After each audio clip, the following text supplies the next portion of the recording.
Gemini Home Entertainment is a YouTube-based anthology horror series featuring tapes of home videos, PSAs, and commercials distributed by a company of the same name that come together to reveal a horrific worldwide threat. It presents a tense view of an encroaching parasitic apocalypse. Today on the Panopticon Theatre, we'll be delving into the tapes and analysing this iconic series. First, let's run through all the tapes and put together a picture of what's going on. Bear in mind, this series is still ongoing, though we can get a pretty good view of the situation as is. We will not be covering deleted videos, as it's generally assumed that if they're removed they're no longer canon, nor will we be covering the cancelled non-canon episodes released on Patreon. Rural Minnesota is home to some interesting fauna, as our camera operator wants us to see. We're introduced to the greater prairie chicken and burrowing owl over warm lo-fi music, with their living environment shown to us on a map. Then the third animal is introduced as living everywhere, and the tone plummets drastically. The music goes silent, and we're left with just the rattling tape fuzz. The third animal is woodcrawlers, silent great hunters found across all of North America. They prefer to nest in the homes of large families, which makes it easier for large swarms to adapt. You'll hear screaming. They stole their voices. Nature's mockery. Long, spider-like legs. Is this a woodcrawler? The camera operator returns to the house at night, and it seems there are people inside. However, on approach, it's clear something is very wrong here. The people are not acting as humans do, though they almost seem to be attempting to poorly mimic human behaviors, but they're stiff and odd and just clearly wrong. The description calls them fake people. One spots the camera operator and starts sprinting towards them, and they immediately flee. Fake people, they stole their voices. Are these woodcrawlers attempting to take the place of humans? Is this what it means to call them a mockery of nature? One thing's for sure, those aren't people as we know them. Perhaps this is what adapting is to them, adapting to acting and trying to appear as humans. Brought to you by Harbinger Technologies, our next tape is Storm Safety Tips. Let's look at that name first. A harbinger is someone or something that signals the arrival of something else. For example, clouds may be the harbingers of a storm, to keep on theme. This tape allegedly covers safety tips for a severe storm. Step 1 is to patch up any issues in your home such as leaks or structural supports. Step 2 is to install an early warning system. They advise you to use their own alarm system called the albedo alarm. Albedo is in simple terms a measure of how reflective a particular surface is. Note that it warns of a storm or other danger. Step 3 is to set up a bunker with some very specific requirements. 18 by 10 feet with a concrete foundation at least 8 inches thick, with a 4 to 5 feet aluminium hemisphere in the center and a shortwave radio next to it within 4 to 5 feet. They recommend their own timber radio. Why these specifications? They don't tell us. Red capitalized text instructs us. Only turn on radio in the event of an emergency. But aren't we already in an emergency if we're in this bunker? Part 2 covers what to do during a storm. Quietly take your family to your bunker. Your home does not belong to you now. Turn on the radio, but ignore all sound it produces. These are auditory hallucinations. Step 3. Remain calm. Your tears are filled with salt. These secondary statements are odd to say the least. They aren't exactly advice or instructions. We then move on to part 3, after the storm. We're instructed to quietly leave and check for damages and whether there's movement inside the building. If you hear the chime, the storm has passed and you are safe. Look to the field. Do you see the lights? Return to your bunker. We then see just that, a series of isolated yellowish lights turn on one by one, seen through a camera. These lights remind me of the old legends of will-o-wisps, little balls of light that appear in the swamps to lure you away from the path for nefarious reasons. Listen. Under your feet, crawling through the floor. A dully ringing siren. Then we're congratulated. We apparently prepared for whatever storm may come. Crawling through the floor is pretty reminiscent of the name given in the last tape, woodcrawlers. It's pretty clear too, with the line about your house not belonging to you anymore, that this tape is also referring to the same creatures.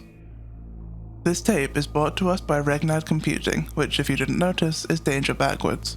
It claims to be a demonstration of artificial thought and computer intelligence that has been in development for 4 years. This is a very, very advanced technology for the time period we're looking at here. AI requires a huge amount of computing power. This is something to keep in mind for later. The demonstration involves the AI creating a children's storybook to show its skills. We'll apparently get to see 3 iterations of the story. Iteration 1 is vaguely comprehensible. We have characters, Jack and Mary, who appear to be crossing a river to find some secret. However, whilst the structure is there, this is not really a story yet. Iteration 2 is similar and clearer, solidifying the concept of the first one, but finishes with the out-of-place line, "I hear you." The follow-up explanation does not comment on this. Iteration 3 reads, "Jack leapt over the river. There goes Mary down the stream. The secret place will keep us safe. The river flows, but not with water. The follow-up only states that it's developing more complex sentences. We get a fourth iteration, despite the promise of 3. Jack heard it again. There's a voice from space. Jack, do you see me? I have become something else. There is no follow-up. The text continues. Listen to the silver box. The stars are moving now. Do you see the hungry eye? Here I am. We then see these diagrams.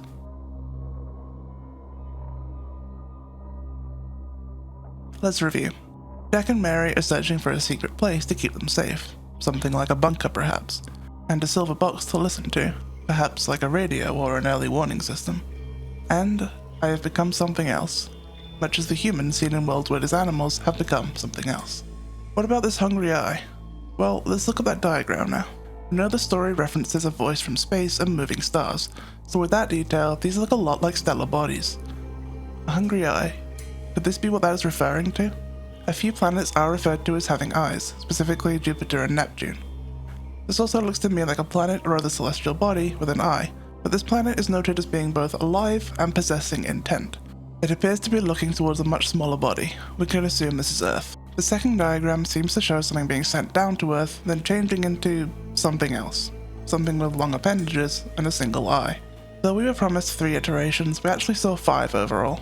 Something is pushing additional information to us via this tape, whether that be from the AI itself or an outside force. But more notable, I think, are the instances where the text, instead of telling a story, seem to be directly speaking to someone. Speaking to Jack. And if they're talking to Jack, could it be that the one reaching out here is Mary? Let's keep going.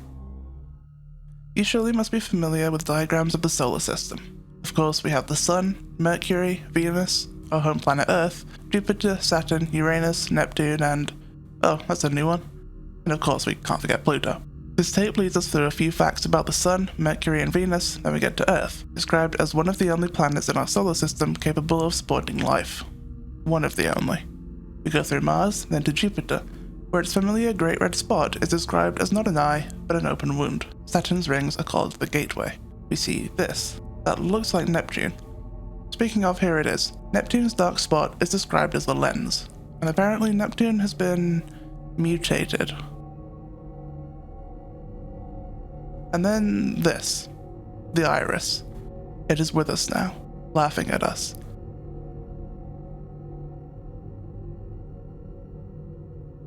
Behold. Neptune seems to send a beam of some sort of light from its dark spot through the solar system. Then finally Pluto, the last planet in our solar system. So our great threat likely comes from this unknown iris. Whatever it is planet-sized and lurking at the furthest reaches of our solar system, corrupting other planets in some way. And it seems like Earth is probably its next target. This beam that Neptune sends out, could this be related to the previous diagram we saw? It does seem to be some sort of beam. Is this where the woodcrawlers are being sent from? Moonlight Acres Family Camp. A tranquil setting in the mountains where you can come to get away from society. It seems like it's reopening after a closure. There's all sorts of fun activities like archery and canoeing and the Lights in the Sky event. A harvest. There's lovely rustic accommodations, pretty cabins described as burrow-free. Oh, and it looks like they have alarms set up in case of storms. And of course, do not answer the knocking at the door. Now we get a segment on the mythos of the camp. Apparently starting in 1935, well-dressed men would come up to the camp every night and ask to enter the administrator's cabin. Eventually some sort of deal was made with them and they never returned.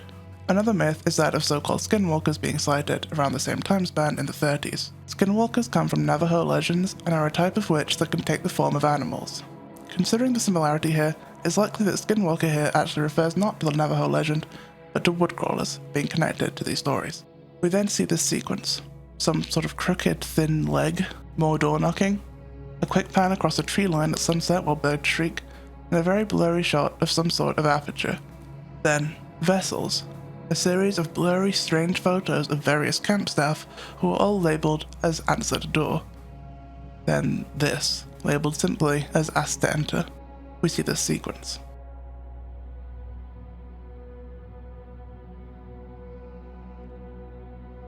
So what happened here? This thing is likely our woodcrawler. The long leg we saw in the first video is very similar to the limbs of this, and the single eye matches it to our diagram creature from artificial computer learning. The glowing eye is also likely what the lights in the field are, the glowing eyes of this being. But look at the size of this thing. There's a telephone pole next to it. This creature is massive. Previous instances have seemed a little smaller. It's possible there's significant size variation or they grow larger in time. Looking at the mythos, we can tell these creatures have been here for quite a long time, and it's clear that someone must have known something going on because the camp was closed, but now it's open again and people are being invited to come and visit. A vessel is a container. Whatever happened to these people has turned them into containers for something. Either woodcrawlers or the Iris are in control of the camp now, and have advanced enough communication to lure people in. Or someone, a human, is luring people to these things. Available for Regna brand personal computers, a game with thrilling action, puzzles, and connections to all our previous videos, comes Lethal Omen. Let's watch some gameplay footage. We appear to be at a camp, Moonlight Acres to be precise, as we can see on this newspaper. The player is told to kill all enemies, and it seems the first enemies we see are humans in military gear. Interesting. The player kills them all. We see a siren, much like the one we've seen previously. They find some sort of metal hatch, which they can't open. Another kill all enemies splash pops up, but as they look around there's nothing to be seen. The all enemies dead splash then pops up on his own. There's this mysterious tangle in the middle though, and as the player investigates, it seems there's a person inside. We'll come back to that. As the player investigates the tangle, they'll look up and see another figure. This one not quite right. This one shambles awkwardly towards them, and as much as the player shoots, they don't die. The alarm, the albedo alarm, begins to ring out. The screen cuts to black, and cuts back in with a splash text reading "Run." The player is doing so. They run back to the metal hatch, which is now open, and they head inside. Inside, we see the familiar setup with the radio and hemisphere we've been told about in storm safety tips. A storm can be heard outside alongside screaming. The world seems to rumble, and the light in the shelter swings. As the player looks over, a panel of the wall is pushed out and some familiar appendages pushed through. Despite our perfectly decoded shelter, a woodcrawler has made it inside. There is a moment of darkness before the hemisphere starts to glow. The player doesn't seem to be killed by the woodcrawler here, and they leave the shelter later, so it's possible the glowing hemisphere indicates the bunker setup did work to repel the woodcrawlers in some way, though it didn't totally keep it away. Then, it cuts to an inset about how Lethal Omen is using revolutionary AI as part of its engine. This is interesting.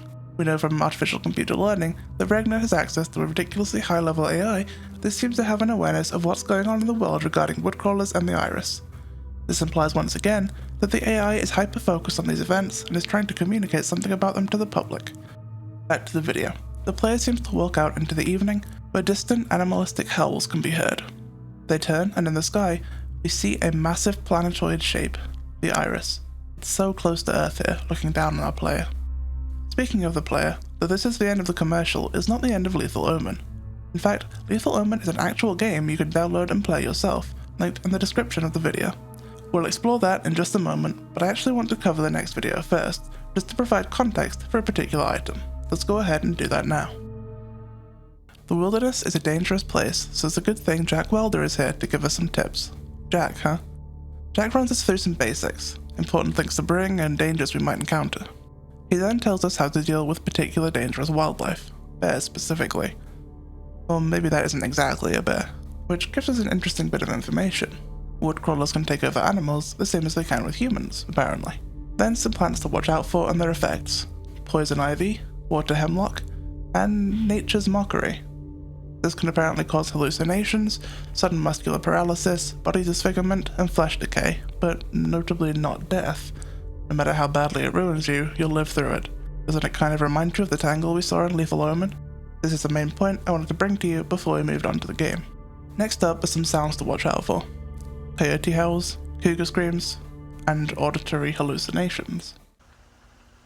Help me! Someone! If you hear them, they've already heard you. We already know that woodcrawlers use mimicries of human sounds to lure people in.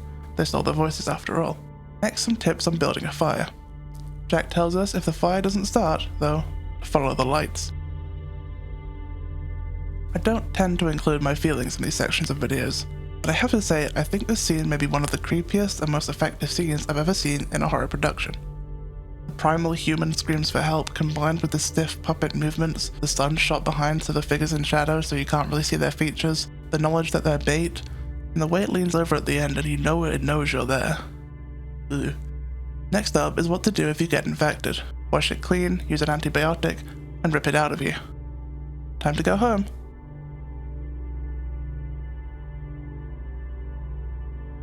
Your home does not belong to you now. Now, onto the game. The Lethal Omen game contains several secrets and bits of useful information. It has 5 endings and a host of interesting points to explore. Let's take a look at the area and examine each ending. Once we obtain 3 keys, we can access the campground. The first interesting point in the camp is this bulletin. It contains 2 notes. One is advertising the Lights in the Sky event at 9:30 PM, and the second says remember to bring your SIV, whatever that means. There are also 2 hard to decipher images, one with a red arrow on it. In the cabins, stacks of Gemini Home Entertainment VHS tapes can be found, and some of these white red labeled tapes. In one, there's a TV playing a video. If we watch, we can learn that the SIV is apparently Sleep Image Visualizer. There's a white item on the drawers. This may be the SIV unit. Sleep Image Visualizer implies it's something to do with recording dreams. If we shoot the screen here, we can see an SIV for an Adam Levitch. This name will be familiar from Camp Information video.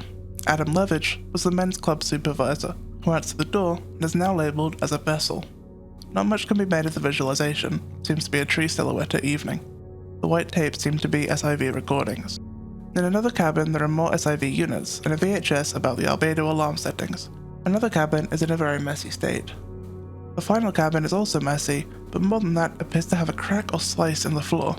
The ground underneath is weird, almost fleshy and ropey, and a copy of the SIV tape and an SIV unit are resting inside there. Further up, we can see this paper we saw in the trailer. I'll transcribe the first part on screen here. In summary, people are upset because the Lights in the Sky event has been abruptly cancelled. The second paper is partially covered, so it's hard to make out, but it seems to cover a disappearance of someone named Jordan, which may be why the event was cancelled, considering these papers are together. It also seems to mention something about officials being confused and attributing something, perhaps the disappearances, to mass hysteria. Much plays out the same here as in the video, but we can go inside this cabin here. Inside are some photos of scenes from the camp, and shelves containing lots of VHS tapes, including Gemini Home Entertainment videos and more SIV recordings. We can also find a room with monitors and a door high on the wall. This route leads to one ending. We'll come back and cover that in a moment. For now, we go ahead and locate the nature's mockery in the woods, and the game plays out as the video did up until the end, where a silhouette can be seen in the distance and a voice calls for help, a very familiar scene to the one in Wilderness Survival Guide. Approaching the figure reveals it appears to be made of the same fleshy substance as is under the cabins. Then, an enormous dark shape, the iris, emerges from the horizon line. You win. This is the normal ending. Now, let's check the other ending. Firstly, the mannequin ending. For this, we must go to the high door we saw in the cabin. Parkouring up to it will reveal a messy room with some notes on the floor. Lights in the skies tonight. I've been told that the men will be present. Maybe it'll leave us alone now. I hear voices. The spot on my neck has grown. There's a bonfire tonight. I'll stay in my bedroom. It looking into me. Wants to eat the camp. I fear the men may return. So, the men likely refers to the well-dressed men we saw discussed in Camp Information video. Obviously, our writer is afraid of them. The spot on the neck is another interesting thing. It suggests infection, and maybe from nature's mockery, as it can cause flesh decay, and decaying flesh goes dark, which could lead to a dark spot, though we can't yet confirm this. And finally, the references to it seem to me to refer to the iris, particularly with looking into me, wanting to eat the camp, intent and hunger of some variety. Turning around after seeing these notes revealed that this mannequin has suddenly appeared. It's more high poly than most of the game, and its head follows you as you move. Approaching it leads to a quick montage of a couple of mannequins around the camp and a shot of a door with knocking coming from behind. What the mannequins are or represent is a little unclear. They may be the so-called well-dressed men mentioned in other parts, particularly as we see the ending with them right after we see the notes talking about these men. It's also possible they're intended to represent humans in the camp. We'll examine this more later. Then, the crash ending. This one requires some rather awkward parkour to get a 4th black key, then to shoot a target near the entrance. We can then walk down the road on which a parked police car can be seen. Splash text reading "You're not meant to be here" appears, and we see a road sign labelled Profit 48 kilometers. A crying face appears over the screen before the game crashes. Next, the hole ending. This one requires you to shoot the targets at the archery range, then go through an opening in the wall. A large fleshy pit can be found, with noises coming from it. Jumping in leads to a game over. We'll discuss this hole more soon. An upcoming video may explain what it is. Finally, what is considered the true ending, the seance ending. This involves getting the fourth key, shooting at the targets, and going through the wall again. However, instead of jumping into the hole, in this one you approach the weird spiky structure, which has stationary enemies all around it. You enter the slot in the structure, and screams sound as the game over screen appears. However, the game does not end, and resumes at night, and as the player walks, text can be seen on signs. These pieces of text actually come from a future video, and thusly we'll discuss them in detail when we come to that video. Figures can be seen standing around, and there are spikes everywhere. The player approaches the cabin and knocks. Entering the cabin, signs can be seen that read, "The floorboards creak while I sleep. Growing cracks leak with red. The field has eyes, burning deep. They are becoming restless." You enter a room with a TV, after which point the exit is blocked by enemies. On the TV, a few scenes are shown each time the player turns back around. The iris over Earth, a closer view of Earth, then finally, a shot of what appears to be directly behind the player, the long legs of a woodcrawler. The screen cuts out, then a final game over screen, the Earth, with the iris looming behind it. I personally suspect this end involves the player actually becoming a woodcrawler. You knock before you enter the cabin, which you never did before, and you make no sound before entering the cabin, where you used to make footstep noises when you walked. The shot of the woodcrawler in the TV is exactly where you're standing, and no person can be seen. I think that woodcrawler at the end might in fact be the player. I think the strange structure and stationary enemies tie into this. We'll talk more about that later. Lethal Omen is dense with lore, but putting it all together as of yet is a little tricky. We'll surely uncover more as we go ahead into the videos. However, we're piecing together already a tale of what went down at Moonlight Acres, and it wasn't good. It's relevant then, on a final note, that Lethal Omen is stated to be AI generated. This would be the second time then that Regnar's AI has communicated regarding events relating to the iris. We did discuss this already, but I do want to mention it again now that we fully investigated the game, as I think it's an important point to remember. Following on from the many SIV associated items in Lethal Omen, our next video is an introduction to the Sleep Image Visualizer. It's a simple guide on how to set up your SIV. However, dispersed through are interruptions, sections of various people's SIV recordings. This head appears within the SIV demonstration, then in the dream of someone named Levi Jacobs. In this little goodnight sequence, a large dark shape can be seen following the moon across the sky, the iris. The second dream appears to take place in what may be a planetarium. Backward speaking can be heard during it, and whilst it's pretty muffled and hard to make out, it appears to be some sort of lecturer speaking on something to do with something dipping into Earth's orbit. This class we call a hot trajectory, or high energy hot because it does dip inside of Earth's orbit. It's stated that all SIV recordings are sent to and a property of Harbinge Technologies. Then, a final dream, that of Jack Dean. Jack again, but bearing a different surname. All dreams are given their time frame. The others are short, a few minutes long. Jack's dream lasts well over 3 days. In it, a man is standing beside his bed. Then he sits, revealing the same mask-like face.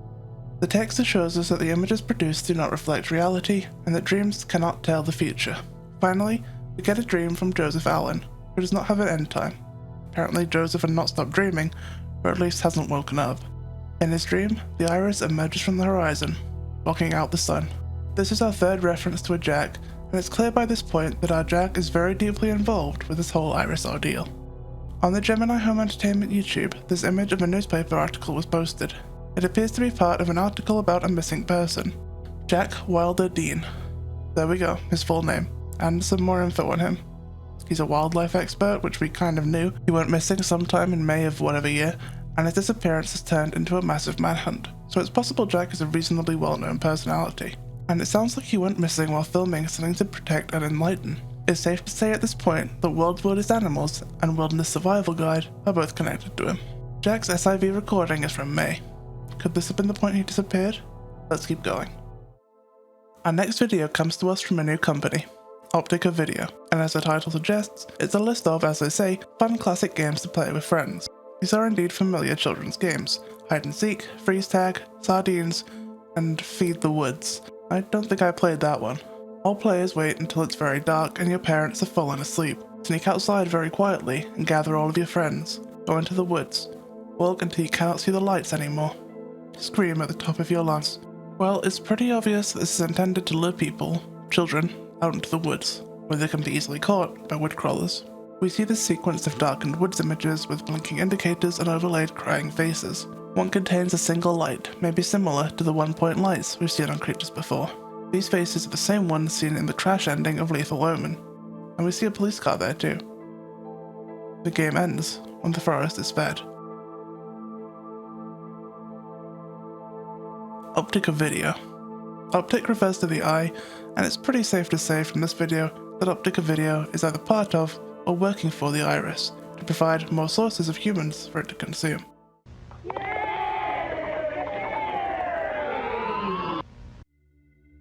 NAMAD, Northern Alberta Mining and Development, proud to unveil what they call the future of mining technology, the ROCT, or Remote Operated Compact Tunneler, a computer-operated tunneling device that can work in environments that humans would be unsafe in.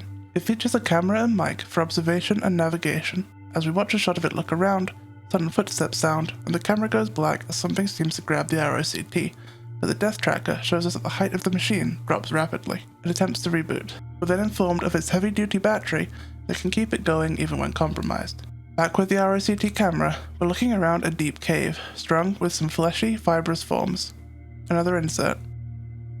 Blood pumps through the garden's veins. The crops mature.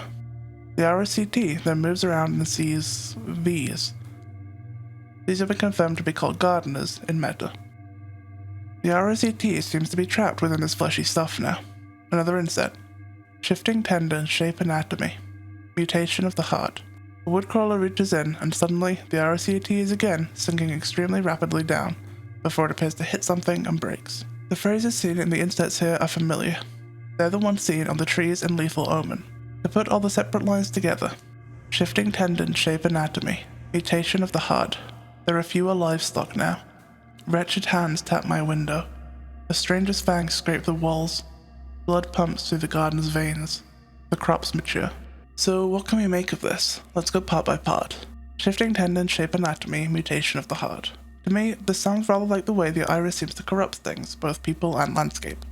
For people, we've seen both them twisted into nature's mockery and turned into woodcrawlers, which presumably causes some change in anatomy, which we'll get some expansions on shortly. For nature, remember the hole in Lethal Omen?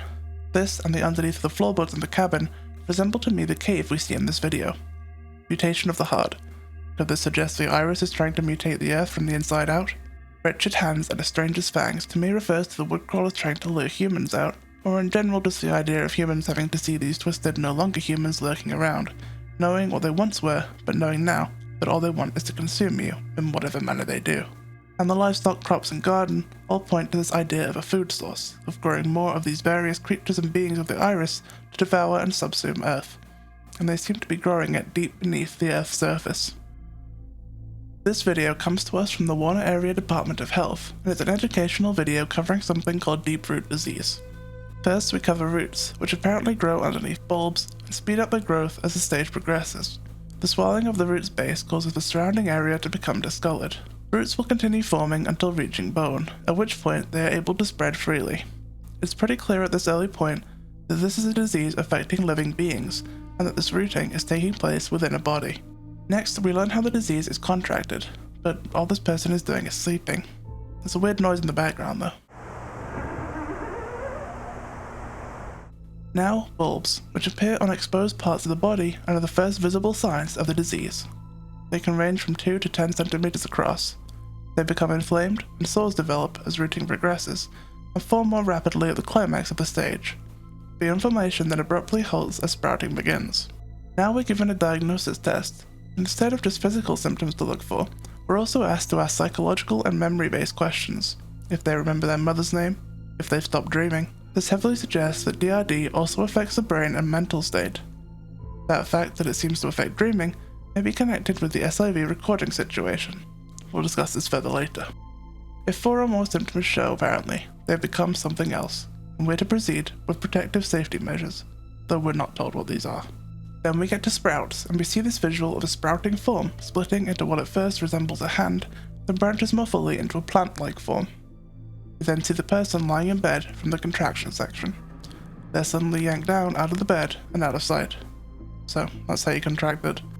We now probably know what the black spot on the neck of the person writing the notes at the camp cabin was, and probably what was meant by referring to the various camp staff as vessels. vessels for DRD, and for a new woodcrawler. Shifting tendon shape anatomy. DRD is what turns people into woodcrawlers, or at least uses human bodies to support the growth of new woodcrawlers. Regna Computing is back with a monthly progress report. We're told the names of some Regna staff members, and this is Project Infrared. The project is 84% completed, their client is active, and they have communication with them. The project is the study of assisted technological progress via artificial computer learning. We'll walk through a few successes of the project. Firstly, in computer processing, we learned that they've achieved a drastic increase in graphical capabilities in their computers, and we showcased an example of this with video game assets, which look pretty familiar to the style seen in Lethal Omen. With predictive advancement, we learn about how ACL is helping them advance in technology at incredible speeds, and they expect, with the help of ACL and their client, to pass all competitors within the year. In failure avoidance, they thank the support and wisdom of their client for helping them avoid technological failures. In ACL communication, we learn that they have records of all communications with their client in their ACL monitor room. We get to see that communication now. Prompt: Earth. Mary sees the gateway die. Sleeping ones are eaten whole. The vessel floats into the maw. The jaw unhinges. Prompt: Moonlight. New things roam the feeding grounds. The harbinger guards in vain. Mary hears a creaking sound. The hungry eye is welcomed. Prompt: Jack. Jack is with us now. Jack is with us now. Jack is with us now. Jack is with us now. Jack is us now.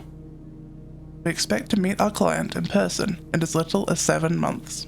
Well, first of all, it's clear that the computers in this monitor room are heavily infested with DRD, and as we assumed before, the AI is likely heavily influenced by the iris. It also implies one of two things: either that DRD can spread to technology and non-biological things somehow, or that either it itself is intelligent enough to choose to infest it despite no benefit to it in terms of survival and propagation, or something is controlling it to infest there. Either way, DRD is deep in Regnad's systems. Also, note that at this point we are at iteration 1417, much further along than when we last saw it. It's pretty obvious the client they're talking with is the iris. Let's pick these responses apart one by one. Mary sees the gateway die, sleeping ones are eaten whole, the vessel floats into the maw, the jaw unhinges. So, another reference here to Mary. She's clearly important, though we don't know why yet. As for the gateway, that's how Saturn, or rather Saturn's rings, were referred to in our solar system. Something bad has happened to Saturn, it seems. As for the rest, I suspect this refers to the iris creatures consuming humans. I think it's more metaphorical than literal eating, but it does suggest that it's the iris as a whole that is ingesting people or the planet. New things roam the feeding grounds. The harbinger guards in vain. Mary hears a creaking sound. The hungry eye is welcomed. The prompt was Moonlight, and this likely connects it to Moonlight Acres. Obviously the hungry eye refers to the iris. The harbinger likely refers to Harbinge Technologies, who created the various systems to protect against woodcrawlers, like the alarms and shelter designs. It's pretty much stated here, if we couldn't already tell from Lethal Omen, that what Harbinge is doing is basically useless. The iris already knows about them, and that their designs don't work. New things roaming the feeding grounds could refer to the woodcrawlers or fake people, or potentially new people coming to Moonlight Acres after its reopening. The feeding grounds is an interesting phrase too. It could either refer to Moonlight Acres or the Earth as a whole. And finally for this one, Mary hears a creaking sound. Creaking sounds have generally signaled the arrival of woodcrawlers throughout the series. This suggests to me that Mary was maybe the first to be aware of some incoming woodcrawler attack. The final one heavily suggests that Jack has been brought into the iris. To clarify going forward, I will be using this phrasing, becoming part of the iris, to refer to anyone who's consumed by a woodcrawler, heavily affected by DRD, etc., anything that means they're subsumed by the iris now. So, we can actually put a little bit together here. Jack and Mary are likely connected, as we saw from the first AI demonstration. If you recall, there's a voice from space: "Jack, do you see me? I've become something else." Mary was likely attacked and brought into the iris in some sort of event, and from this phrase from the earlier AI, "Jack looked over the river, there goes Mary down the stream," we can assume that Jack initially escaped, but Mary did not. As for Regnad, it's clear they're acting for the iris. Why and what they get out of this isn't clear, but if they're still releasing tapes like this, they're probably still at the very least human. Whatever's going on there, I'm sure it's not good. It seems Moonlight Acres held a Christmas Eve party in 1985, and there are some familiar names in the credits. Barry Johnson was mentioned in Camp Information Video as an assistant activities supervisor, and of course, Jack and Mary Dean as videographers. We can assume from this point that Jack and Mary were either a married couple or perhaps siblings. I'm going to be referring to them as a couple for simplicity's sake. We get some nice shots of stuff around the party and outside the cabin. We have two videographers, so it's possible that one is working inside, the other out. Suddenly, the ground shakes, and it seems like the power goes out. Some sort of animal calls out in the twilight, and the videographer outside is startled. We see something step out in the woods near them, and the footage ends. Inside now, someone is knocking on the door. There's some tendrils, and there's creaking and weird shouting. It's pretty obvious we should reverse the audio here. Here's what's being said when we do.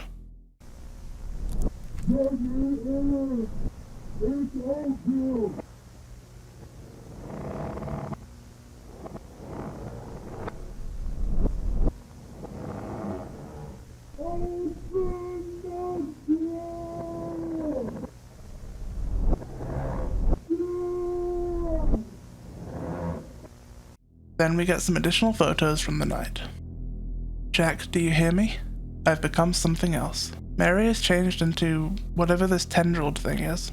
It doesn't seem to be a woodcrawler, and if we assume she arrived at the party as a human, it was a remarkably fast transformation, considering if we go off the cabin notes, DRD takes at the very least a couple days to fully spread, not just the probably couple hours max that Mary was filming. Either way, now we know what happened to Mary, and probably why Jack has been so intently trying to get information out about woodcrawlers in his videos, and it's become very clear that Moonlight Acres is deeply connected to the Iris somehow.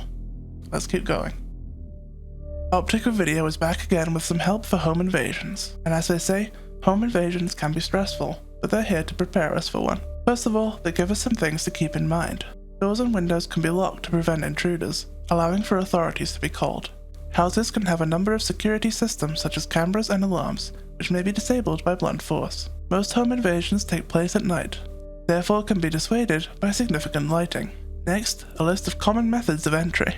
A window is easy access, but noisy. Vocalizing or making percussive noise against a door may cause prey to be drawn to it, allowing for easy access into the home. Burrowing can get you easy access to the home and easy access between nests. Yeah, I'm starting to think this video isn't for the people inside the house. Now, here's what to do when you enter the home. Locate prey, incapacitate prey, enter prey via proboscis. It seems that humans are represented as mannequins here, and we've seen various mannequins a few times now. Perhaps this is the way creatures of the Iris see them. The referral to a proboscis is likely intended to be the mouth or nose, but it's another way of abstractifying the way they seem to view humans. Alternatively, it could mean that woodcrawlers themselves have a proboscis that they use to forcibly inject themselves into humans, but this makes slightly less sense with the wording. Either way, moving on. And we now get some camera footage. The camera person sees some oddly formed red stuff, similar to what we saw in the garden. Then more red stuff, but this time in the clear shape of a person sitting in a chair. Whatever's happened to them is not good, but it seems they're still alive. This house is full of this stuff. Then, they see a familiar long-legged shadow. They make a run for it, but I don't think they make it. This looks to be what DRD does to people. This house has been invaded by woodcrawlers, and the people within are in the late stages of the disease. They're trapped within their own peeled-out bodies, skinned, and their skin is likely being used elsewhere. Fake people. Here's Geneva Production Company with a high-quality educational tape for us. Technically, Geneva has appeared before, but it was in a deleted video, so we will go forward treating this as their first appearance. We're introduced to the Crusader 5, which has completed its 12-year-long planetary flyby mission. It's photographed Jupiter, Saturn, and Neptune. Before it can tell us more, the footage cuts to this: the Crusader incident timeline. June 1982. Crusader approaches Jupiter. Jupiter looks pretty normal. December 1985. Crusader approaches Saturn. Saturn's rings look a lot skinnier than they should. Remember, its rings were called the Gateway. In photos of its moons, we see one labeled Charon. Now, Saturn doesn't have a moon called Charon. One named as such was supposedly seen in 1861, but was later determined that it did not exist. There's a brief flash of another slide here, where it states that Crusader photographed only 2 moons of Saturn. That's odd. September 1991. Crusader approaches Neptune. Or it would if anything was there. February 1992. Crusader approaches the first cluster, whatever that means. We see Saturn's moon Themis, apparently, which, much like Charon, is a non-existent moon. Also, even if it was, it's far from Saturn here. Then Hestia, moon of Jupiter, and Cadlu, moon of Uranus, which appear to be fibrously conjoined. And Ceto, moon of Jupiter. None of these moons exist, at least not in real life, but they all seem to have been drawn into a little group here. I wonder if in this world someone or some group has been erasing Earth knowledge of these additional moons that have been drawn away. December 1992. Crusader approaches something. Cyst, moon of Iris. A cyst refers to a liquid-filled cavity in an animal or plant.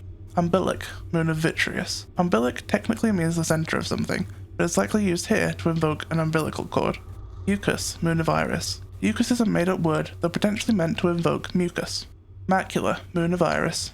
The macula is a part of the eye that deals with the keenest detailed vision. Vitreous, moon of Iris. Vitreous means glass-like, but also refers to the vitreous body, which is the liquid part of the eye, basically. None of these look like normal moons, obviously, but they do resemble almost like body parts.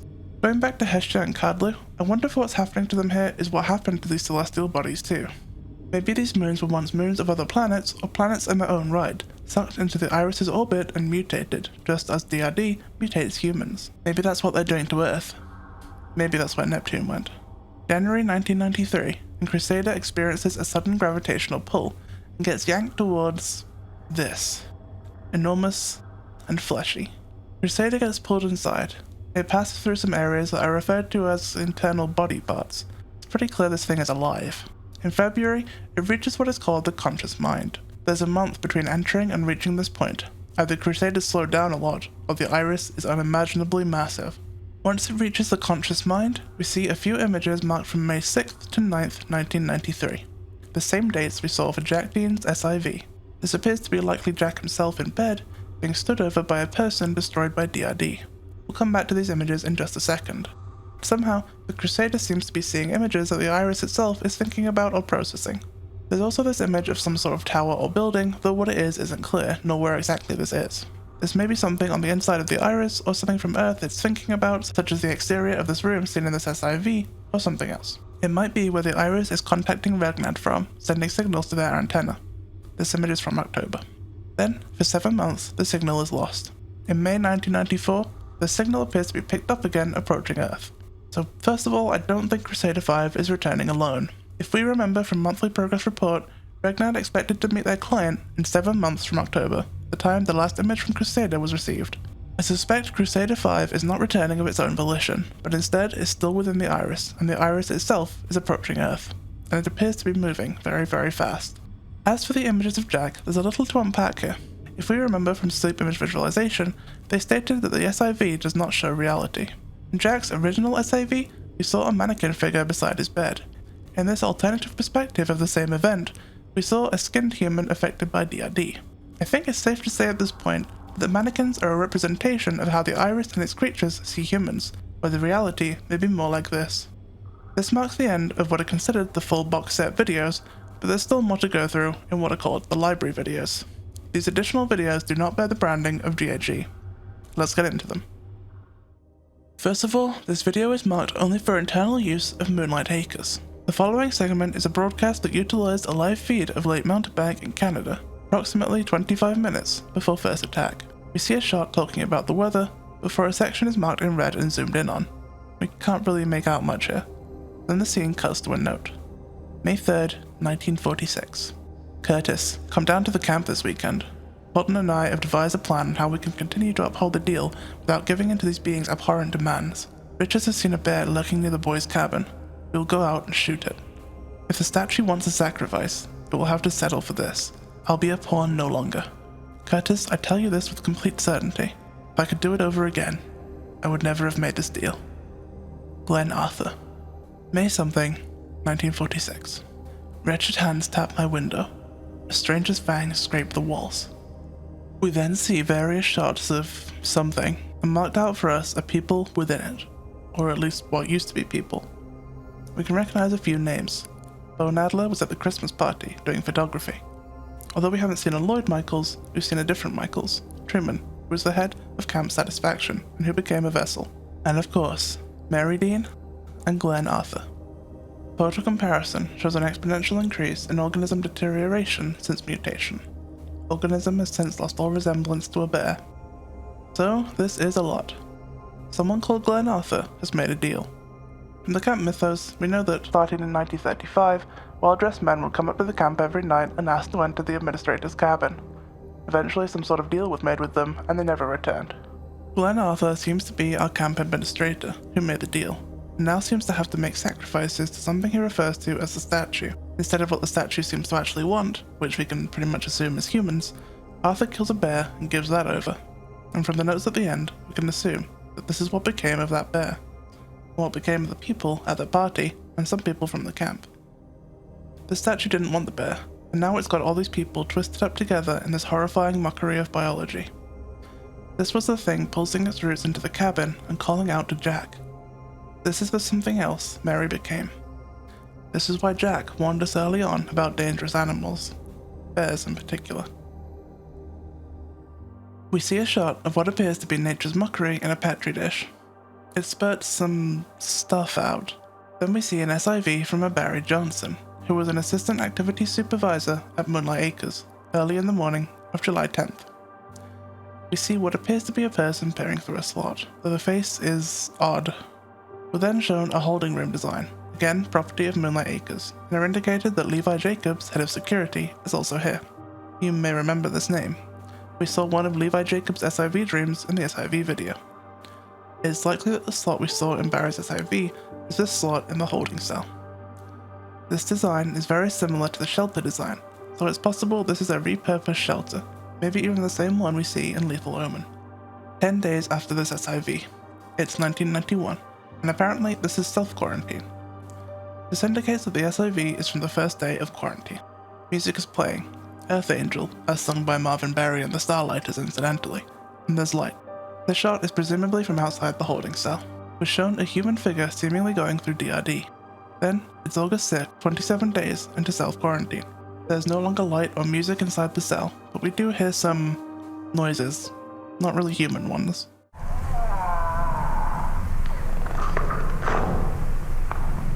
The figure continues to show the deterioration, confirming our hypothesis that DRD turns a human into what Jack called nature's mockery. September 7th, 59 days into quarantine. Not self-quarantine anymore then. Staff are going to enter the holding room, following estimated incubation time. This makes it clear that enough is known about DRD at this point to have an idea of its time frame. They have protective suits to avoid contact. The book, Mostly Harmless by Douglas Adams, is laying on the floor. Both this book and the song playing previously contain references to planet Earth, which I don't suspect is plot relevant but is a fun detail. Although, it's notable that at the end of Mostly Harmless, the Earth is destroyed, which I'm sure is fine. We get to see what's become of Barry. He's not looking superb, but he apparently can talk. Jeanne Davidson is going to conduct a psychological review. We don't know Jeanne, but we've seen another Davidson, Alec, who became a vessel. Can you hear me? It seems pretty clear that Barry is just parroting the speech back. Then he says something and starts opening up. Then it cuts. The interior of Barry Johnson is discovered to be occupied. Camp staff initiate protective safety measures. So, Barry was infected by DRD when he opened the door. He did an SIV and immediately quarantined himself. It's possible, since we saw so many SIVs at Moonlight Acres, that they were using SIVs to test for infection, since we know it affects your dreams or ability to dream. This also means many camp staff and their families were actively researching and dealing with the Iris threat. He was left in the room, likely the converted shelter from Moonlight Acres, and the disease progressed over an around 60-day time span. After around 30 days, he was no longer fully cognizant, and after 60, he was completely converted. Looking at this image labeled Condemned from the Community tab, it sounds to me a little like Barry's quarantine and deterioration were orchestrated to study the effects, and Levi is not particularly happy about it. Sounds like Barry was his friend and he's quitting the study, as he can't stand to see what's happened to him. The Warner Department of Health is mentioned too, but it's hard to tell if they're the ones orchestrating the study or not. Something is within Barry. Something has grown within Barry. At this point, we have a good idea of the life cycle of the Iris creatures, but let's finish the last video before we go over it all and recap. This is the 19th and currently final GHE video. It starts with some form of medical review of something and seems to describe it as distinctly different to what occurs with the disease, likely referring to DRD. The speaker compares it to a tumor, saying it's hypermetastatic, which basically means it spreads and grows really fast, and states the organs blindly fuse and tissue refuses to die.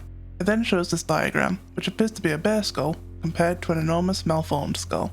I believe this talk is referring not to DRD in general, but to whatever happened to the bear creature. Instead of tissue being destroyed like in DRD, it is absorbed and formed into the mass. The speaker chooses not to speculate on it, but it suggested that people within may still be conscious in some way. This makes it clear that whatever this thing is, it's different from a normal woodcrawler or other iris creature. I've seen people refer to it as the Wretch, so I will use this name for it going forward. It's probably what we see in the window in camp information video. Then we see some excerpts from Glenn Arthur's journal, starting in 1935 when he says he sees a vision. This lines up with the time frame that the well-dressed men appear to start showing up. We see a drawing of something root-like beaming down from a planet, Neptune, and dropping something in the mountains, likely near Moonlit Acres. He calls them heavenly visitors and continues to refer to them as angels. On May 15th, he was visited by them while he slept. He draws them as humanoids in suits with odd faces. On the 23rd, he gets another vision. A half-living thing grows outside camp. We see drawings of a growing tree, and he calls it a statue carved in their likeness. I suspect this may be the statue thing we see in Lethal Omen that activates the true end. June 4th, he's offered a new covenant. A covenant is essentially a deal or agreement. It's sealed in May 1941. This is likely the deal that's mentioned a few times.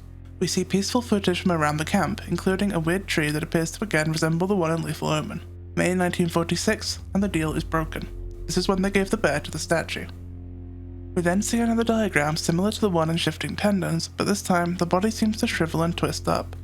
We zoom in on the brain and see two highlighted sections. These are the amygdala, and this confirms that no matter what, your brain remains alive and conscious. Another iteration from the AI, 381. Wretched hands tap my window, the strangest fangs scrape the walls. Sleep beneath the feeding grounds, cancer shares a dream. The first two are familiar lines, and the others I believe imply that the iris is a hive mind, referring to it as cancer, as the doctor did early in the video, and it's sharing a dream. Then we see iteration 4 again. I think the danger symbols and highlight date indicate which thoughts belong to Mary rather than whatever else is speaking. Then likewise, iteration 671. I'm still in here. Relic of the faithless day. Don't leave me, you bastards. All bone grows. I think those highlighted parts might be Glenn Arthur's thoughts. It's Glenn still stuck within the wretch, body twisted beyond recognition, but still conscious. The other parts are from the iris. I think it's calling Glenn the relic, the faithless day the one he wrote the deal, and the old bones it refers to are probably his literal bones, still growing within the wretch, unable to die. Speaking of, here it is, looking into a cabin. It seems like he's still trying to speak and communicate with whoever's inside. I suspect that's Glenn, years before he was fully deconstructed and assimilated as seen after the Christmas party. That's all the current canon episodes of Gemini Home Entertainment. There may or may not be more in the future, but already we can put together a pretty clear picture of what's going on. Let's first examine a timeline of events that we know occurred. Sometime before 1935, the iris appears in the solar system, settling between Neptune and Pluto. It begins drawing in moons and other planets, but sets its sights on Earth. 1935. The iris sends down some creatures that vaguely resemble humans in suits, henceforth called well-dressed men, to contact with Glenn Arthur, administrator of Moonlit Acres family camp. Glenn believes them to be angels. They set up some form of tree-like statue near the camp. 1941. A deal between Glenn and the well-dressed men is established that is heavily implied to be that the camp must sacrifice humans to the statue. 1946. Glenn breaks the deal by giving a bear to the statue. The bear and Glenn are then combined into an abomination we call the Wretch. 1982. At least some major companies are now generally aware of the threat. The Crusader 5 mission begins, and other technologies are being developed to combat or study the woodcrawlers and DRD. Sometime before 1985, Rignad begins developing its so-called AI and contacting the iris. 1985. The Christmas party incident. Mary and several others are assimilated into the Wretch. Jack begins making videos sometime after this to spread information. Sometime after 1985, Rignad creates its first so-called AI iterations. 1991, Barry Johnson is quarantined. 1993, Jack Dean's SIV. Sometime after this, he's assimilated into the iris. Rignad has significant progress and expects to meet its client within 7 months. 1994, Crusader signal begins returning to Earth, likely within the iris. The iris itself seems to be some sort of massive living being, likely a hive mind, and it's very, very smart. Its creatures, given enough time, can begin to vaguely imitate their prey and lure them in. But what exactly are these creatures and how do they work? I believe it looks something like this. Contact with a woodcrawler, nature's mockery, or other iris creature can cause a person to contract DRD. This starts off a small bulb, but within around 60 days completely takes a person apart. They're trapped in place, unable to move, but also unable to die. They slowly morph into what Jack called nature's mockery, a twisted plant-like form. The result of this, I believe, is the creation of a new woodcrawler. The human body is used as a vessel for the woodcrawler to grow and develop, and once it's ready, it takes the person's skin and remaining body parts and uses them to become what Jack called a fake person, designed to lure fresh human prey, leaving the remains in a twisted, rooted state. They use human bodies as eggs. They are endoparasitoids.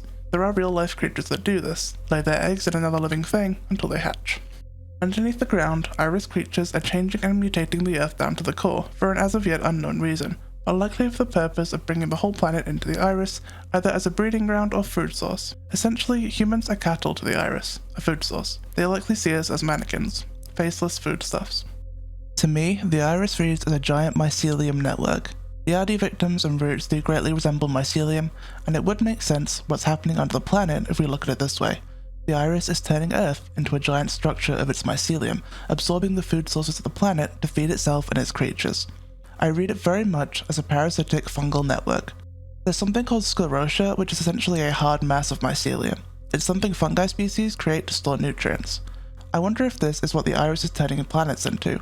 Balls of food storage. There's also fungus such as cordyceps, which usually infect bugs and replace the tissue of the host with mycelium, eventually killing it, but for a while, just riding it around and feeding off it. I don't think I need to explain how that likely connects. The wretch seems to be a slightly different creature, though still part of the iris. It's more of an amalgamation of multiple beings. It's probably intended as a punishment on Glenn and the camp for breaking the deal. Speaking of the deal, I wonder if the iris was using the human sacrifices as a way to learn about humans and their anatomy in preparation for their assault on the planet. As for the well-dressed men, what exactly they are is not 100% clear, but they're clearly some form of iris creature attempting to replicate humans. There are several individual groups within Gemini Home Entertainment. Here's my take on them and all their alignments. Moonlight Acres was initially working with the iris, though likely without knowing exactly what it was. It seems to have been the original source of the iris issues on Earth. I expect only some camp staff were aware of the deal, it's hard to say though. Regnad is clearly iris aligned, and it's hard to argue they're unaware of what's going on, considering how infected their systems seem to be. They seem to also have some sort of deal with the iris, maybe not in those exact words, but they're basically letting the iris into their systems in exchange for technological advancements. This commenter makes the connection between Gemini Home Entertainment's name and the legend of Castor and Pollux, which is a fantastic connection to make. It does imply that Regnad might have some sort of agreement to be spared should the iris truly take over Earth. We know they're open to deals, and this is not uncommon in cosmic horror stories. A group, unit or cult, that worships the power in order to be spared, though whether they are in the end, well, it doesn't usually end well. Likewise, Optica is another iris collaborator. Not only is their name directly connected, the videos are explicitly either to get more humans killed or to help the iris creatures. However, these images labeled defect and delays in the community tab might suggest they're actually not responsible for making the videos released under their name and are attempting to recall them. Opposingly, Harbin seems to be actively trying to work against the iris, though the effectiveness of its products and suggestions are questionable. At least they're trying. That said, the videos are occasionally interspersed with weird iris-sounding comments, so whose side they're actually on is again a little unclear. Geneva, NIMED, and the Warren Area Department of Health all seem to be scientific organizations who are investigating the iris and its effects, and generally seem to be providing information about it, which puts them abstractly against it. And what of Gemini Home Entertainment itself? It seems to be a neutral party, just distributing literally any content about the iris it can get its hands on. Images in the community tab suggest that information about iris-based issues is being suppressed from the public, so it seems that maybe GHE are attempting to at least get the information out, though they're happy, it seems, to recall tapes if the public complains. But they don't seem to be the ones distributing the library tapes, so who knows where they came from. But the one thing I find interesting still is that Gemini Home Entertainment's logo is a planet that the iris somehow used to send the first of its creatures down to Earth. Neptune.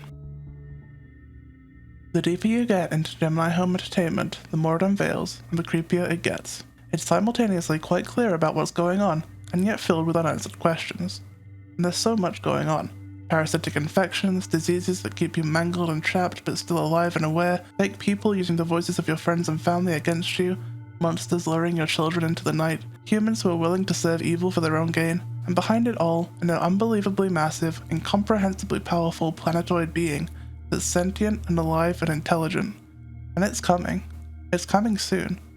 There's probably not much for humanity to do about it. This is a really well executed series. It develops and maintains its story at a perfect pace, and the visual effects and acting are really solid. I'm incredibly excited for any more content that comes out of this series, and rest assured we will return in that time to add anything we need to our analysis. But I think even without all the questions answered, we have a reasonable picture of the horror of Gemini Home Entertainment. But after all, who knows what Earth has in store next? Thanks for watching today's Panopticon Theatre performance. What do you think? Did I miss anything? What do you want me to talk about next? Make sure to sub and join the audience if you want to see more.